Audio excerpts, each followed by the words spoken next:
Hi friends, good morning. ಇವತ್ತು Friday morning. ನಾನು ಬೆಳಗ್ಗೆ ಎದ್ದು ಪೂಜೆ ಮಾಡಿ ತಿಂಡಿಗೆ ಅವಲಕ್ಕಿ ತಿಂಡಿ ಮಾಡಿದ್ದೆ. ಅವಲಕ್ಕಿ ತಿಂಡಿ ತಿಂದ್ಕೊಂಡು ನಾನು ಡ್ಯೂಟಿಗೆ ಹೊರಟೆ. ಇವತ್ತು ಆಫೀಸಲ್ಲಿ ನನ್ನ ಫ್ರೆಂಡ್ ಕಾವ್ಯದು ಬರ್ಡೇ ಇದ್ದಿದ್ದರಿಂದ ಬರ್ಡೇ ಸೆಲೆಬ್ರೇಷನ್ ಮಾಡಿದ್ವಿ. ಮತ್ತು ಸಂಜೆ ನಾನು ನಮ್ಮ ಹಸ್ಬೆಂಡು ವಿಶಾಲ್ ಮಾರ್ಟಿಗೆ ಹೋದ್ವಿ. ಮತ್ತಿಕೆರೆಯಲ್ಲಿರೋ ವಿಶಾಲ್ ಮಾರ್ಟಿಗೆ ಬಂದಿದ್ವಿ. ಇಲ್ಲಿಗೆ ಬಂದಿದ್ದು ಇಂಟೆನ್ಷನ್ ಏನು ಅಂದರೆ, ನಮ್ಮ ಪಾಪು ನಾಳೆ ಬರ್ತಾ ಇದ್ದಾನೆ. ಅವನು ಆಟ ಆಡೋಕ್ಕೆ ರಿಮೋಟ್ ಕಾರೇ ಬೇಕು ಅಂತ ಹೇಳಿದ್ದ.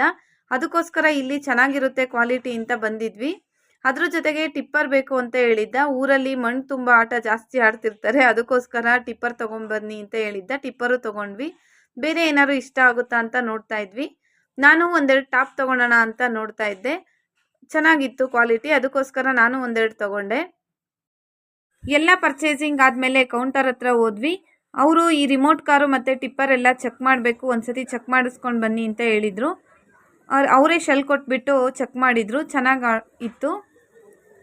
ಹಾಗೆಯೇ ಟಿಪ್ಪರ್ ಕ್ವಾಲಿಟಿನೂ ಚೆನ್ನಾಗಿತ್ತು. ಅದಕ್ಕೆ ಎರಡನ್ನೂ ತೊಗೊಂಡು ನಾವು ಶಾಪಿಂಗ್ ಮುಗಿಸ್ಕೊಂಡು ಮನೆಗೆ ಹೊರಟ್ವಿ. ನೈಟು ಊಟಕ್ಕೆ ಎಗ್ ಬಿರಿಯಾನಿ ಮಾಡಿದ್ದೆ. ಇದನ್ನು ತಿಂದ್ಬಿಟ್ಟು ಮಗಂಗೆ ಅಂತ ತೊಗೊಂಬಂದಿರೋ ಟಿಪ್ಪರಲ್ಲಿ ಅವರಪ್ಪ ಆಟ ಆಡೋಕ್ಕೆ ಸ್ಟಾರ್ಟ್ ಮಾಡಿಕೊಂಡ್ರು. ಓಕೆ ಫ್ರೆಂಡ್ಸ್, ಈ ವಿಡಿಯೋ ನಿಮಗೆ ಇಷ್ಟ ಆಗಿದ್ರೆ ಲೈಕ್ ಮಾಡಿ, ಶೇರ್ ಮಾಡಿ, ಹಾಗೆಯೇ ನನ್ನ ಚಾನಲ್ನ ಸಬ್ಸ್ಕ್ರೈಬ್ ಮಾಡ್ಕೊಳ್ಳಿ. Thank you.